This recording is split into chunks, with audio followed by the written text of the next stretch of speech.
Everyone, welcome back to Eco Shots. तो आज की क्लास में हम कुछ क्वेश्चंस करेंगे। किस पर करेंगे? फाइनल गुड्स पे, इंटरमीडिएट गुड्स पे, ट्रांसफर इनकम और फैक्टर इनकम पे। तो आज की क्लास स्टार्ट करें। अब पहला क्वेश्चन आपके सामने है, तो जल्दी से करो और मुझे इसका आंसर बताओ।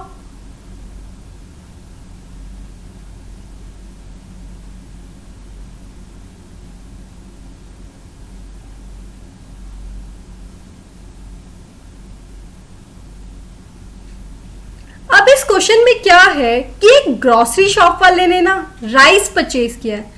तो जो ग्रोसरी शॉप वाला है, अब वो उस राइस का क्या करेगा? वो उस राइस को दोबारा बेचेगा, और अगर दोबारा बेचा जा रहा है मतलब रीसेल किया जा रहा है, तो वो क्या माना जाएगा? तो वो एक इंटरमीडिएट गुड माना जाएगा, क्योंकि जो ग्रोसरी शॉप वाला है वो राइस को दोबारा बेचेगा, इसलिए वो एक इंटरमीडिएट गुड है। अब नेक्स्ट क्वेश्चन है आपका ये, तो जल्दी से करो और मुझे इसका आंसर बताओ।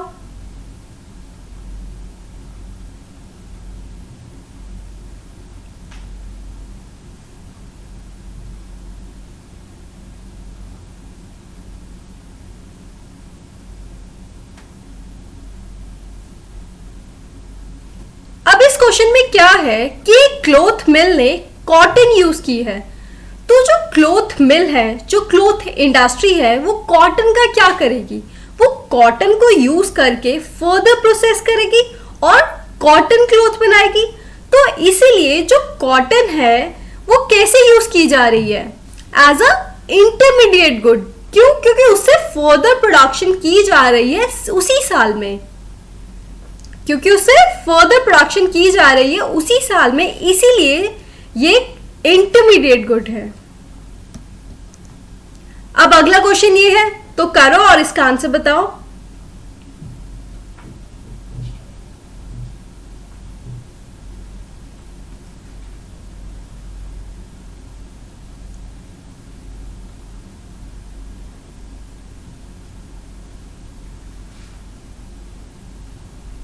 अब इस क्वेश्चन में क्या है कि एक कंज्यूमर ने पल्सेस परचेज किए।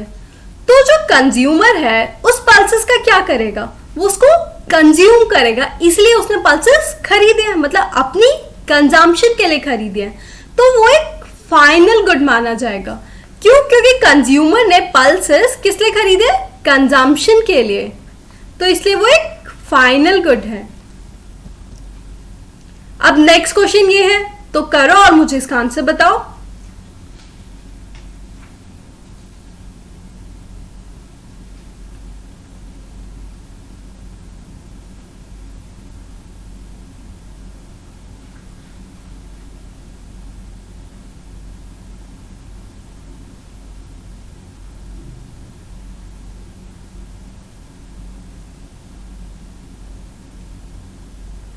अब इस क्वेश्चन में क्या है कि एक स्कूल ने फर्नीचर परचेज किया है। तो जो स्कूल है वो फर्नीचर को क्यों परचेज करेगा? अब जो स्कूल है फर्नीचर को क्या दोबारा बेचेगा? नहीं। दोबारा बेच के क्या करेगा वो? या फर्नीचर को यूज करके कुछ फर्दर प्रोसेस करेगा या फर्दर प्रोडक्शन करेगा? नहीं। अब जो स्कूल है वो कंजम्पशन के लिए भी नहीं यूज कर रहा, क्योंकि अगर वो फर्नीचर किसी हाउस होल्ड ने परचेज किया होता तो वो फाइनल कंजम्पशन होती, बट स्कूल ने परचेज किया तो वो कंजम्पशन भी नहीं है। तो जो फर्नीचर एक स्कूल ने परचेज किया है वो क्या है? वो एक इन्वेस्टमेंट है जो स्कूल वालों ने की है।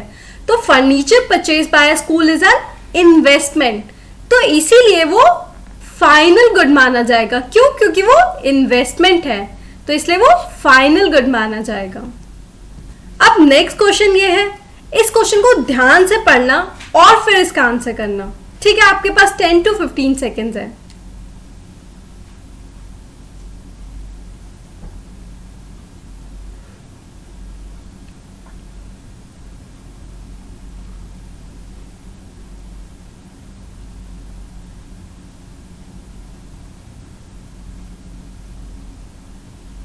इस क्वेश्चन में क्या है कि एक स्कूल ने चॉक्स और डस्टर खरीदे हैं। तो वो फाइनल गुड माना जाएगा या इंटरमीडिएट गुड माना जाएगा? तो जो चौक और डस्टर होते हैं ना, वो इंटरमीडिएट गुड माना जाएगा इस केस में। क्यों? क्योंकि जो चौक और डस्टर होते हैं वो टीचिंग प्रोसेस में यूज किए जाते हैं और इनकी लाइफ ज्यादा नहीं होती, इसलिए हम इनको इन्वेस्टमेंट नहीं बोल सकते। अब जैसे फर्नीचर खरीदा था स्कूल वालों ने, तो जो फर्नीचर है उसकी लाइफ बहुत ज्यादा होती है, वो एक इन्वेस्टमेंट ट्रीट कर सकते हैं। बट जो चौक और डस्टर होता है वो जल्दी से कंज्यूम हो जाते हैं, तो वो जो गुड्स हैं वो टीचिंग प्रोसेस में यूज किए जाते हैं, इसलिए वो इंटरमीडिएट गुड माने जाते हैं, वो फाइनल गुड नहीं माने जाते क्योंकि वो इन्वेस्टमेंट नहीं है। तो इस केस में वो इंटरमीडिएट गुड माने जाएंगे।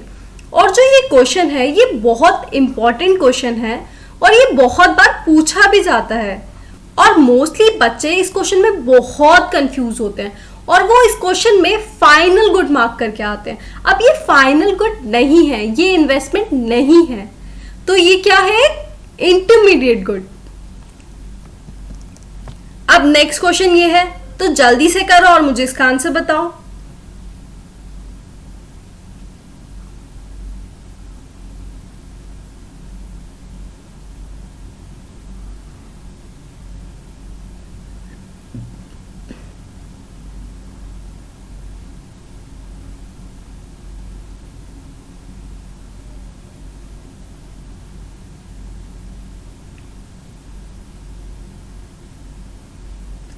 अब इस क्वेश्चन में क्या है कि एक फार्मर ने फर्टिलाइजर्स यूज किए हैं, तो जो फार्मर है उसने फर्टिलाइजर्स यूज किए। अब फर्टिलाइजर्स इंटरमीडिएट गुड माना जाएगा या फाइनल गुड माना जाएगा?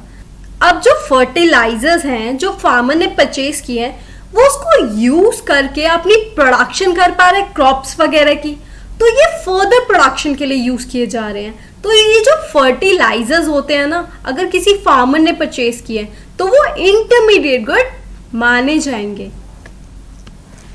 अब अगला क्वेश्चन ये है, तो जल्दी से करो और मुझे इसका आंसर बताओ।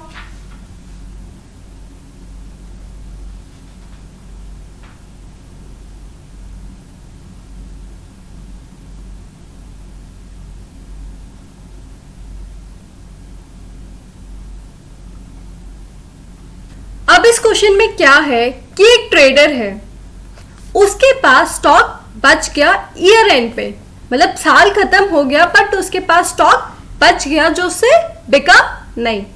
अब जो ये स्टॉक है जो बिका नहीं, वो किसका पार्ट होता है? वो इन्वेंट्री इन्वेस्टमेंट होता है।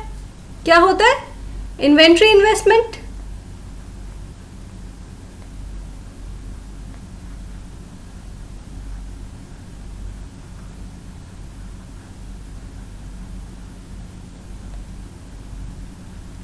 मतलब जो अनसोल्ड स्टॉक है वो क्या है? Inventory investment.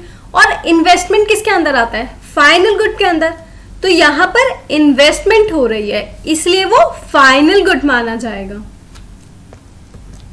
अब आपका नेक्स्ट क्वेश्चन ये है, तो जल्दी से करो और मुझे इसका आंसर बताओ।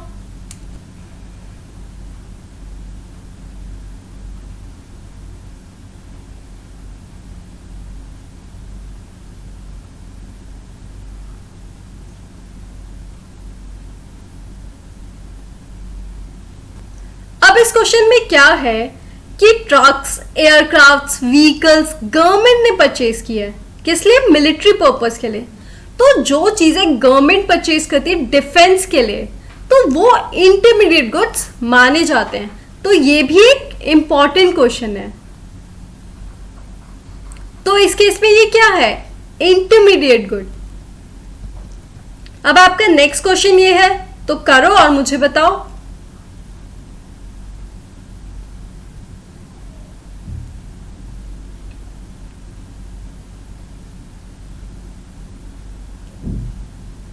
अब इस क्वेश्चन में क्या है कि किचन गार्डनिंग के लिए सीड्स परचेज किए गए हैं। किचन गार्डनिंग मतलब अपने घर के लिए फ्रूट्स या वेजिटेबल्स ग्रो करना, उसके लिए सीड्स परचेज किए गए हैं। तो ये जो सीड्स परचेज किए गए हैं ये फाइनल कंजम्पशन का पार्ट है। अब ऐसा क्यों है? क्योंकि जो फ्रूट्स या वेजिटेबल्स ग्रो किए जा रहे हैं, किस लिए ग्रो किए जा रहे हैं? फाइनल कंजम्पशन के लिए, अपने लिए ग्रो किए जा रहे हैं। तो इसीलिए ये हमारे फाइनल गुड है। और अगर यही सीड्स किसी फार्मर ने परचेज किए होते तो फिर वो इंटरमीडिएट गुड माने जाते। क्यों? क्योंकि वो सीड्स को यूज करके प्रोडक्शन करता, तो इसीलिए वो इंटरमीडिएट गुड माने जाते उस केस में। बट इस केस में किस लिए यूज हो रहा है? फाइनल कंजम्पशन के लिए। तो इसीलिए ये हमारा क्या माना जाएगा? फाइनल गुड माना जाएगा। अब नेक्स्ट क्वेश्चन ये है, तो जल्दी से करो और मुझे बताओ ये ट्रांसफर इनकम है या फैक्टर इनकम है?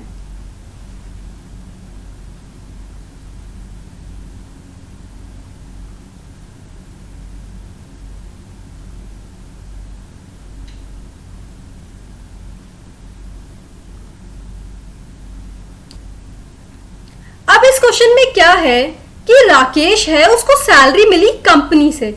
अब जो राकेश है उसको सैलरी क्यों मिली होगी? क्यों? क्योंकि उसने अपनी सर्विसेज दी होगी। तो इस केस में वो फैक्टर इनकम है। अगर सैलरी मिल रही है राकेश को कंपनी से तो वो फैक्टर इनकम है।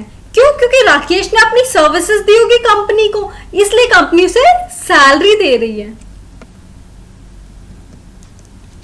अब नेक्स्ट क्वेश्चन ये है, तो करो और मुझे बताओ इसका आंसर क्या है? ट्रू है या फॉल्स है?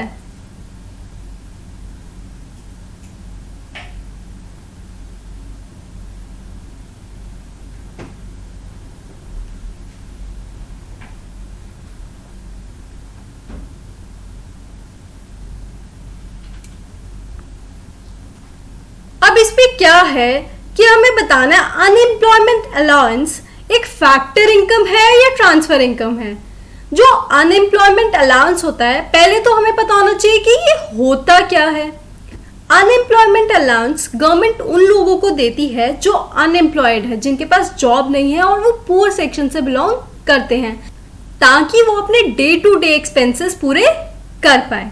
तो अनएम्प्लॉयमेंट अलाउंस किसको मिलता है? अनएम्प्लॉयड पीपल को, और जो पुअर क्लास से बिलोंग करते हैं। तो जो अनएम्प्लॉयमेंट अलाउंस मिल रहा है वो किस लिए मिल रहा है? जस्ट बिकॉज वो अनएम्प्लॉयड है इसलिए मिल रहा है। वो कोई सर्विसेज नहीं दे रहे अपनी, वो अनएम्प्लॉयड है और गवर्नमेंट चाहती है वो अपना खर्चा कर पाए, इसलिए वो अनएम्प्लॉयमेंट अलाउंस दे रही है। तो ये ट्रांसफर इनकम है कि गवर्नमेंट की इनकम में से हमें इनकम ट्रांसफर हो रही है जो लोग अनएम्प्लॉयड है। तो ये एक ट्रांसफर इनकम है, फैक्टर इनकम नहीं है। तो इसका आंसर क्या हो गया? फॉल्स। अब नेक्स्ट क्वेश्चन करो और मुझे बताओ इसका आंसर क्या है? ट्रू है या फॉल्स है?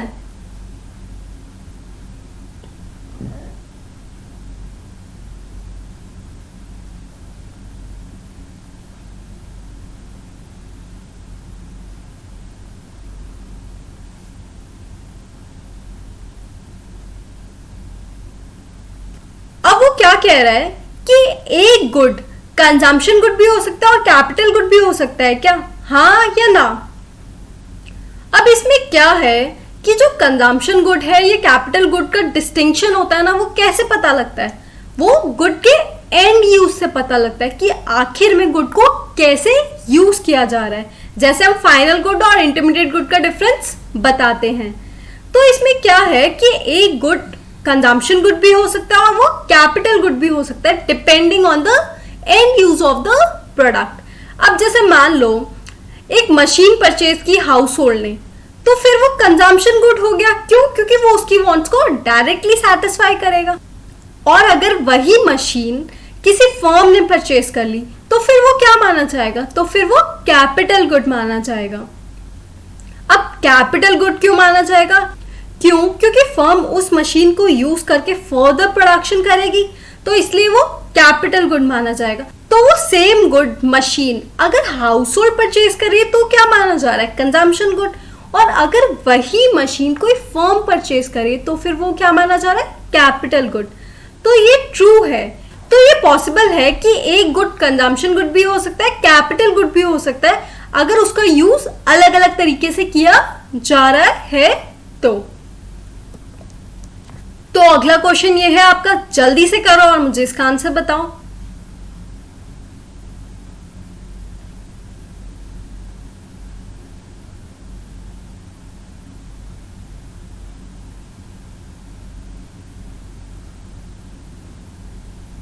अब इस क्वेश्चन में क्या है कि आपको बताना है कि ओल्ड एज पेंशन एक करंट ट्रांसफर है क्या।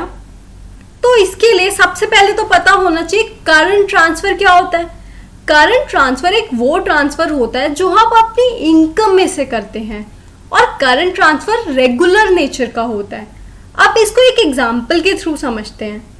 अब जैसे मान लो कि आप अपने पेरेंट्स से अलग रह रहे हो और आप अपने पेरेंट्स को मंथली आप इनकम सेंड करते हो ताकि वो अपना घर का रेगुलर खर्चा कर पाए।